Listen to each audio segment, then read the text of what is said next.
আজকে তাদের দিকে তাকাইলেই ঈমান দুর্বল হয়ে যায়, এমন ভাবে মা বোনেরা চলাফেরা করে, এমন কাপড় পরে সোনার গা থেকে আগার গা সবকিছুই বোঝা যায়।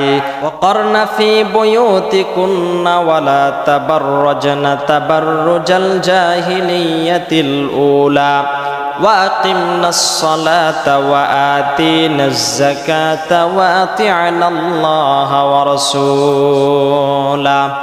আল্লাহ তাআলা দুনিয়ার নারীদেরকে বলেন, ও দুনিয়ার নারীর দল, জাহিলি যুগের নারীদের মতো তোমরা তোমাদের প্রদর্শন করে করে, তোমরা রূপচর্চা করে করে রাস্তায় বের হবা না, তোমরা দুনিয়াতে চলাফেরা করবা না, তোমরা নিজেদেরকে ঘরের মধ্যে আবদ্ধ করে রাখবা, নিজেদেরকে ঘরের মধ্যে রাখবা, তোমরা তোমাদের শরীরের হেফাজত করবা।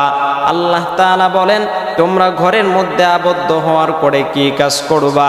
আল্লাহ তাআলা ঘরের মধ্যে আবদ্ধ হওয়ার পরে নারীদেরকে তিনটা কাজ করতে বলছেন।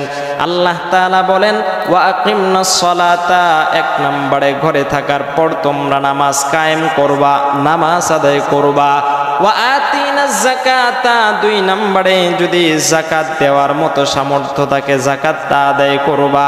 তিন নাম্বার ওয়া আতি'নাল্লাহা ওয়া রাসূলা, আল্লাহ তাআলা বলেন ঘরের মধ্যে থেকে থেকে তোমরা পয়গম্বরের সুন্নতগুলো পালন করবা।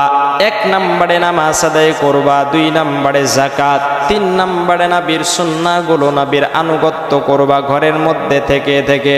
তবে আজকে বাংলার জমিনে, আজকে দুনিয়ার জমিনের মধ্যে নারীদের যেই চলাফেরা, এমন ভাবে চলাফেরা মা বোনেরা করে, এমন কাপড় পরে পরে রাস্তায় চলাফেরা করে, ওই মা বোনের দিকে যদি আপনি আমি তাকায় দেখা যায়, আপনার আমার চোখের হেফাজত করা আপনার আমার জন্য কষ্টকর হয়ে যায়।